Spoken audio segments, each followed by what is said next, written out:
धन्यवाद पिता इस समय के लिए। धन्यवाद लॉर्ड, इन आपके भेड़ों के लिए मैं धन्यवाद करता हूँ पिता।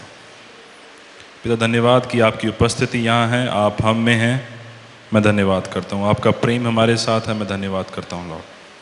पिता परमेश्वर, आज के दिन मैं धन्यवाद करता हूँ, आप सब जितने लोग यहाँ मौजूद हैं मैं उन सब के लिए धन्यवाद करता हूँ लॉर्ड। मैं धन्यवाद करता हूँ कि आपका आत्मा हमारे बीच में है लॉर्ड, और सच में आज अपने वचन के द्वारा आप हमारे माइंड्स को रिन्यू कीजिए लॉर्ड, हमारी बुद्धि को नया कीजिए, हमारी समझ को नया कीजिए प्रभु, ताकि हम आपके वचनों को सही रीति से समझ पाएँ। ये प्रार्थना मैं यीशु के नाम से मांगता हूँ, आमीन।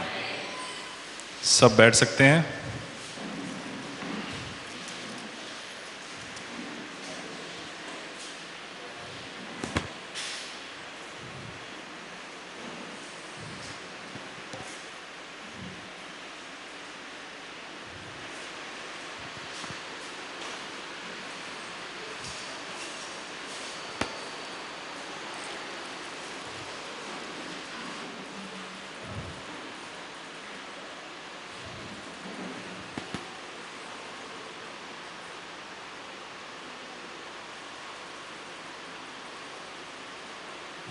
सबके पास बाइबलें हैं? जिनके पास बाइबल नहीं है वह अपने पड़ोसी की सहायता कीजिए।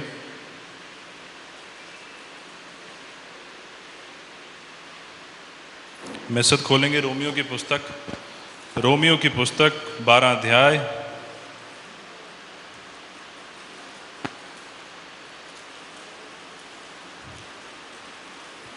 रोमियो की पुस्तक 12 अध्याय। सबको मेरी आवाज आ रही है? पीछे तक क्लियर आ रही है? समझ में आ रहा है मैं क्या बोल रहा हूं? मैं रोमियो की पुस्तक 12 अध्याय 2 आयत पढ़ेंगे। इस संसार के सदृश ना बनो, परंतु तुम्हारे मन के नए हो जाने से तुम्हारा चाल चलन भी बदलता जाए, जिससे तुम परमेश्वर की भली और भांति और सिद्ध इच्छा अनुभव से मालूम करते रहो। आमीन। ध्यान से पढ़िएगा। इस संसार के सदृश ना बनो, परंतु तुम्हारे मन के नए हो जाने से तुम्हारा चाल चलन भी बदलता जाए, प्रेजेंट कंटिन्यू, जिससे तुम परमेश्वर की भली भांति और सिद्ध इच्छा अनुभव के से मालूम करते रहो। किससे मालूम करते रहो? अनुभव से। अनुभव से मालूम करते रहो। मैं आपको कुछ बातें आज सिखाऊंगा, कृपया करके मेरी आपसे विनती है, इन बातों को ध्यान से समझिएगा और इन बातों को ग्रहण कीजिएगा, क्योंकि ये बातें आपके लिए लाभदायक होंगी। आमीन, आमीन। आई प्रॉमिस यू कि जो बातें मैं आपको बताऊंगा, थोड़ी सी बात हम करेंगे, ये बातें आपके लिए लाभदायक होंगी। इन बातों को ग्रहण कीजिएगा, कुछ पॉइंट्स को नोट कर लीजिएगा। आमीन। यहाँ पे बात कर रहे हैं कि तुम्हारे मन के नए हो जाने से तुम्हारा चाल चलन बदलता चला जाए। आमीन। जब आप अपने आप को देखते हैं, पहली बात, आप कोई मनुष्य नहीं है, आप आत्मा है। आमीन, आमीन। First of all you are a spirit. जब आप एक आत्मा हैं तो आपके पास प्राण है और आप एक शरीर में रहते हैं। आमीन। अब परमेश्वर चाहता है कि आप अपने मन को रिन्यू करें कि आप कोई मनुष्य नहीं है, आप ये मांस और हड्डी का कोई वो नहीं है, आप स्पिरिट हैं। आमीन। और जब आप एक स्पिरिट हैं, आपको अपने मन को नया करना है हर तरीके से कि मैं क्या हूं, मैं आत्मा हूं, मैं शरीर नहीं हूं। जब बाइबल को समझने के लिए कुछ बेसिक सिद्धांत हैं, आप उसको याद रखिए। बाइबल, जब आप नया नियम पढ़ते हैं, तब नया नियम में बाइबल, जब आपको लग रहा है कि बाइबल मुझसे बात कर रही है, तब उस चीज को भी अंडरस्टैंड करना है। बाइबल बहुत समयों पर आपकी आत्मा के विषय में बात कर रही होती है। बाइबल बहुत समय पर आपके प्राण के विषय में बात कर रही होती है। बाइबल बहुत जगहों पर आपके शरीर के विषय में बात कर रही होती है। लेकिन हम क्या करते हैं? हम तीनों चीजों को साइड पर रखकर हम उसको कि हाँ मैं ही हूं। जब शरीर के बारे में बात हो रही है, मैं ही हूं। जब प्राण के बारे में बात हो रही है, मैं ही हूं। जब आत्मा के बारे में बात हो रही है, मैं ही हूं। नहीं, जब स्पिरिट के बारे में बात हो रही है तब वो आप हैं। लेकिन जब बाइबल हम ध्यान से पढ़ते हैं, हम देखते हैं कि हमारे जो शरीर है उसमें अभी भी गलतियां हैं, अभी भी हमारा प्राण रिन्यू नहीं हुआ है, अभी हमारे प्राण का छुटकारा नहीं हुआ है, अभी हमारा शरीर अभी भी पाप की ओर दौड़ता है। ये सब बातें हमें पता है और बाइबल इन विषयों में बात करती है। लेकिन जब बाइबल आपके शरीर के विषय में बात करती है कि आप में ये चीजें हैं, तब उस चीज को हमने ऐसे नहीं ले लेना, ओ मुझ में तो कमियां हैं। आप में कमी नहीं है, आपके शरीर में कमी है। समझ रहे हैं मेरी बात को? आप में कमी नहीं है, आपके शरीर में कमी है। जैसा मसीह स्वर्ग में है वैसे आप कहां पे हैं? पृथ्वी पर हैं। अगर आप आज भी झूठ बोलते हैं तो इसका मतलब यह नहीं है मसीह भी स्वर्ग में झूठ बोलता है। मेरे साथ खोलिए इफिसियों की पुस्तक 4 अध्याय 23 आयत। यहां पे मैं पढ़ता हूं, और अपने मन के आत्मिक स्वभाव में नए बनते जाओ और नए मनुष्यत्व को पहन लो, जो परमेश्वर के अनुसार सत्य की धार्मिकता और पवित्रता में सिरजा गया है। इस कारण झूठ बोलना छोड़कर हर एक मनुष्य, हर एक अपने पड़ोसी से सच बोले, क्योंकि हम आपस में एक दूसरे के अंग हैं। आमीन। अब यहां पे पौलुस क्या कह रहा है? पौलुस ने ऐसा कुछ कहा कि झूठ बोला तुमने छोड़ दिया था फिर क्यों शुरू कर दिया, ऐसा कुछ कह रहा है? पौलुस प्रेजेंट कंटिन्यू बात कर रहा है कि भैया ये जो काम है ये छोड़ दो। पौलुस ये भी नहीं कह रहा कि तुमने छोड़ दिए थे तुम दोबारा आ गए। पौलुस कह रहा है, पौलुस यहां बात कर रहा है कि आपकी आत्मा रिन्यू हो चुकी है, अब आप अपने आत्मा के अनुसार ये सब काम छोड़ दें जो कि आपके शरीर में है। आमीन। आपका शरीर आज भी पाप की ओर जाता है, आपका शरीर आज भी आपकी आत्मा के विरोध में लड़ाई लड़ता है। आप चाहते कुछ हो रहा है, होता कुछ हो रहा है। पौलुस ये व्याख्या भी करता है अपने पुस्तक में कि मैं चाहता कुछ हो रहा हूं, हो कुछ हो जाता है, मैं करना नहीं चाहता लेकिन ये मेरा शरीर है। पौलुस सब बातें बताता है। हमारी भी ये लड़ाई है, लेकिन इस लड़ाई को लड़ने के लिए सबसे बड़ी महत्वपूर्ण चीज ये है कि आप ये समझें कि आप आत्मा हैं। क्योंकि जब आप ये समझेंगे कि आप आत्मा हैं तभी आप ये लड़ाई लड़ पाएंगे, नहीं तो शैतान आपको कंडेम कर देगा। आप समझ रहे हैं मेरी बात को? आप कंडेमनेशन में पड़ जाएंगे कि नहीं मैं तो बहुत बुरा हूं, मैं बहुत ये हूं, वैसा हूं, ऐसा हूं, वैसा हूं। आप वैसे नहीं हैं। आप आत्मा हैं, आप यीशु मसीह जैसे हैं, आपकी आत्मा छुड़ा ली गई है, आप आत्मा हैं। आपके शरीर में गलतियां हो सकती हैं, हमें उन गलतियों के ऊपर जाना है। हमें उन गलतियों को अपनी स्पिरिट, जो हमारा रिन्यूड माइंड है, उसके द्वारा हमें अपने चाल चलन को बदलना है। चाल चलन एक बार में नहीं बदल जाएगा। आमीन।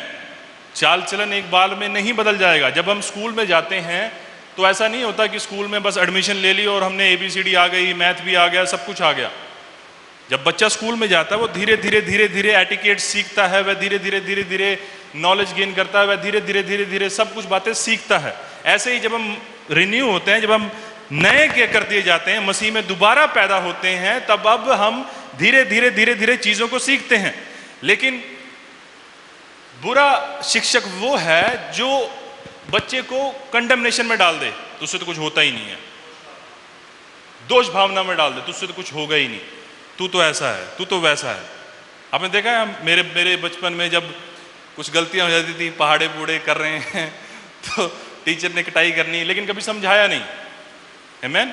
उस वजह से काफी टाइम तक स्ट्रगल चलता रहा, इंग्लिश में, मैथ में, साइंस में। लेकिन अगर उस समय इतना ज्ञान होता कि हम बैठकर हम बच्चों को समझा पाते, तो आज की जनरेशन कुछ और होती। आमीन। कोई बच्चा कमजोर या तेज या सब में अपनी अपनी काबिलियतें हैं। आमीन। बेसिक मुद्दा यह है कि हमें वह चीज उसको सिखानी है। बेसिक मुद्दा यह है, जैसे मर्जी सिखाएं। आमीन। तो आपका शरीर अभी उन सब चीज़ों को ग्रहण नहीं कर पाया है जो चीज़ें बाइबल की हैं। आपका शरीर, आपका जो मन है, इसलिए रोमियो 12:2 में बाइबल कहती है कि तुम्हारे मन के नए हो जाने से, जब तुम बाइबल पढ़ेंगे तब तुम्हारा मन नया होगा, जब तुम्हारा मन नया होगा तुम्हारा चाल चलन बदलता चला जाएगा। लेकिन ऐसा नहीं है कि आपने आज बाइबल पढ़ी, ओह बस कल से ये चीज़ नहीं होगी। ऐसा कभी नहीं होगा। जैसे आप कहेंगे कल से ये चीज़ नहीं होगी, कल ही आप वो चीज़ करेंगे। ऐसा क्यों है? क्योंकि आप जब ये कहते हैं कल से ये चीज नहीं होगी, तब आप अपने शरीर के ऊपर भरोसा करके कह रहे हैं मैं नहीं करूंगा। ऐसा नहीं होगा। आप कल ही वह चीज करेंगे। अपने माइंड को रिन्यू करना है, किसी चीज को रोकना नहीं है, किसी चीज को करने से अपने आप को रोकना नहीं है, सही चीज करने के लिए अपने आप को पुश करना है। समझ रहे हैं मेरी बात को? दोनों में डिफरेंस है।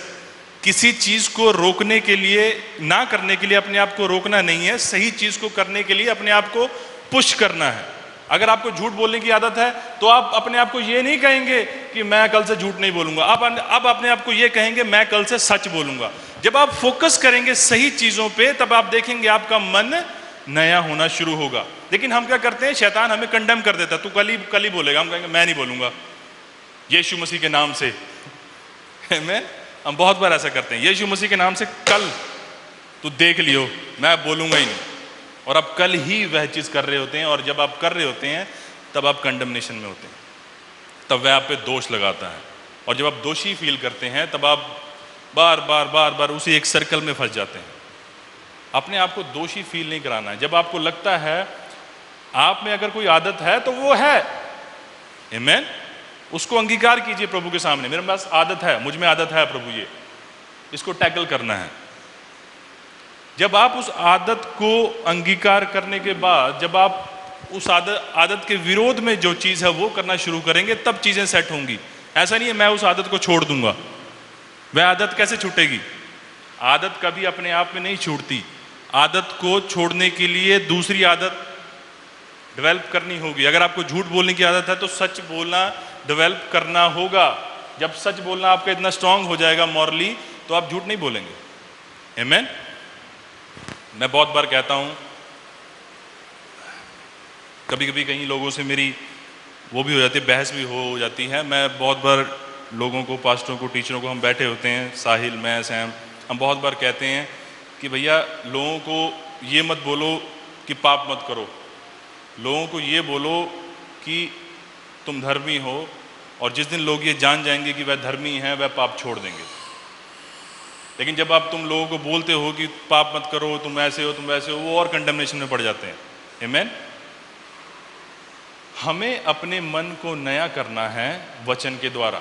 वचन कह रहा है कि तुम सत्य बोलो, वचन कह रहा है कि तुम प्रेम करो, वचन कह रहा है कि तुम दूसरों को क्षमा करो, वचन कह रहा है तुम दूसरों के बारे में अच्छा अच्छा बोलो। हमें वो चीज़ें अपनानी हैं, ना कि हम उन चीज़ों के पीछे पड़ जाएं जो चीज़ें हमें छोड़नी हैं।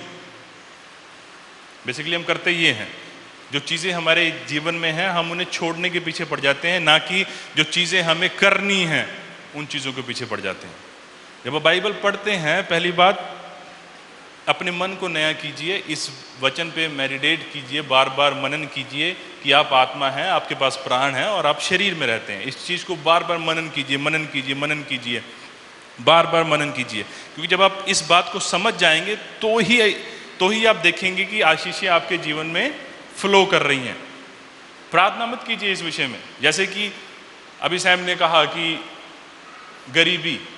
गरीबी हो सकता है आपके लिए कोई मिरेकल हो जाए, किसी दिन आपके पास कुछ पैसे आ जाएंगे क्योंकि आपको किसी चीज़ की ज़रूरत थी। वह संपन्नता नहीं है। संपन्नता का मतलब कि आपके पास हर समय, हर परिस्थिति में पर्याप्त, भरपूर अपने लिए और दूसरे के लिए है। और वो ऐसे नहीं आएगी कि एक दिन आपने प्रार्थना की या पाशी जी ने आपके सिर पे हाथ रख दिया और चीज़ें सेट होगी। नहीं, संपन्नता के लिए आपको पहले तो ये बिलीव करना होगा कि मैं आत्मा हूँ, मुझे संपन्नता दे दी गई है। फिर आपको ये भी चॉकआउट करना होगा कि भाई मैंने करना क्या है। ऐसे ही नहीं संपन्नता आपके जीवन में अपने आप आ जाएगी। आपको सीखना होगा, आपका मन पहले नया होगा कि आप संपन्न हैं, फिर आपको देखना होगा कि आप कर क्या रहे हैं जीवन में। और जब आप सही चीज़ों को सही समय पर सही जगह करेंगे तो चीज़ें संपन्न होनी शुरू हो जाएंगी। आमीन। अगर आप कहीं लगे हुए हैं, आप कह रहे हैं मैं यहाँ पर हूँ, आपके अंदर पोटेंशियल बहुत है, आप 10,000 की नौकरी कर रहे हैं, पोटेंशियल बहुत है आपके अंदर, आप कह रहे हैं यहीं आशीष कर दे मुझे, तो वो कैसे होगा? क्या पता प्रभु आपको चाह रहा हो कि आप कहीं बिजनेस करें? ऐसे कैसे संपन्नता आ जाएगी? हो सकता है कि पास्टर जी एक दिन आपके सिर पे हाथ रखें और आप चंगे हो जाएं, लेकिन इसका मतलब ये नहीं है कि आपको चंगाई में चलना आ गया। प्रभु आपसे प्रेम करता है, प्रभु आप पे अनुग्रह करता है, प्रभु आपको चंगा रखना चाहता है, यह प्रभु की इच्छा है। और आपकी आत्मा में प्रभु ने आपको पहले ही चंगा कर दिया है, लेकिन वो आत्मा से शरीर तक जाने में आपका प्राण है। जब तक आपका प्राण रिन्यू नहीं होता आप चंगाई में नहीं चल पाएंगे। आमीन। आप क्यों नहीं रिसीव कर पा रहे? क्योंकि अभी आपका प्राण रिन्यू नहीं है। कहीं ना कहीं मैं भी इस स्ट्रगल में हूँ, आप सबके साथ मैं भी हूँ ऐसा नहीं है कि कोई व्यक्ति बहुत समय से विश्वास में चल रहा है और वह डगमगा नहीं सकता। सब हो सकते हैं। जब आप एक बात को समझिए, जब आप किसी चीज़ से ग्रसित होते हैं लंबे समय से, तब वह चीज़ ना सिर्फ आपके शरीर में होती है, वह आपकी सोच में भी होती है। हो सकता है कि आप शरीर से ठीक हो जाएं, हो सकता है कि प्रभु की चंगाई उस समय अवेलेबल हो कि आपका शरीर चंगा हो जाए, लेकिन पहले आपका जो मन है, जो प्राण में वो चीज़ घर करके बैठी है, उस चीज़ का निकलना ज़रूरी है। समझ रहे हैं आप? जब आप देखेंगे एक बीमार व्यक्ति कभी भी एक स्वस्थ व्यक्ति की तरह नहीं सोचता। अगर मैं बेड पे पड़ा हूं तो मैं बीमार की तरह ही सोचूंगा, मैं बीमार हूं, ओ कैसे उठूं, उठा नहीं जा रहा। लेकिन प्रभु से चंगाई पाने के लिए पहले आपका प्राण सही होना जरूरी है, क्योंकि जब आपका प्राण यह मानेगा कि मैं चंगा हूं, तभी शरीर उसके अनुसार आपको रिजल्ट दिखेंगे। लेकिन जब तक आपका प्राण में अभी भी कहीं ना कहीं कॉन्शियस में ये चीज है कि नहीं, अभी भी या है या मुझे दिख रहा है, ये चीजें हैं, क्योंकि आपका प्राण रिन्यू नहीं हुआ, इसलिए हमें वो चीजें प्राप्त नहीं हो रही। इसलिए हमारे प्राण का नया होना बहुत जरूरी है। इसलिए मैं कहता हूं, जब आप बाइबल पढ़ते हैं, बाइबल 3-4 विषय में बात करती है। बाइबल आपके आत्मा के विषय में बात करती है, प्राण के विषय में बात करती है, शरीर के विषय में बात करती है, और तीनों को अपने ऊपर नहीं ले लेना है। जब बाइबल आत्मा के ऊपर बात करती है, आपके ऊपर बात हो रही है। जब वचन कहता है कि जैसा मसीह स्वर्ग में है वैसे आप पृथ्वी पर हैं, तो वो आपके विषय में बात हो रही है, जो आप हैं एक्चुअल में। जब पौलुस बहुत बार बातें कर रहा होता है कि आपके शरीर में ये है, वो आपके शरीर के विषय में बात हो रही है, आपके विषय में बात नहीं हो रही। तो अपने आप को कंडेम नहीं करना है वहां पर। आमीन। ये सब चीजें हमें सीखने की जरूरत है, हमें इन सब चीजों पे मनन करने की जरूरत है, तभी हम सही रीति से सही चीजों को प्राप्त कर पाएंगे। आमीन। चर्च अभी खुद ही प्राप्त नहीं कर पा रहा, तो हम दूसरों को क्या देंगे? आमीन। ये चीजें, चंगाई, संपन्नता, ये चीजें हमें दूसरों को देनी है, लेकिन हम खुद ही नहीं प्राप्त कर पा रहे। और ये बहुत बड़ा, मैं कहता हूं कि दुर्भाग्य की बात है। लेकिन हमें अपने मन को, जब तक मन नया नहीं होता कुछ नहीं आएगा। हमें अपने मन को नया करना है। मैं भी इस रेस में हूँ, हम सब इस रेस में हैं। हमें अपने मन को नया करना है ताकि हम चीज़ों को सही रीति से समझ पाएं, और जब हम चीज़ों को सही रीति से समझेंगे उनका रिजल्ट भी सही निकलेगा। आमीन। हालेलुया। तो परमेश्वर आपको आशीष करे। आज के लिए इतना ही।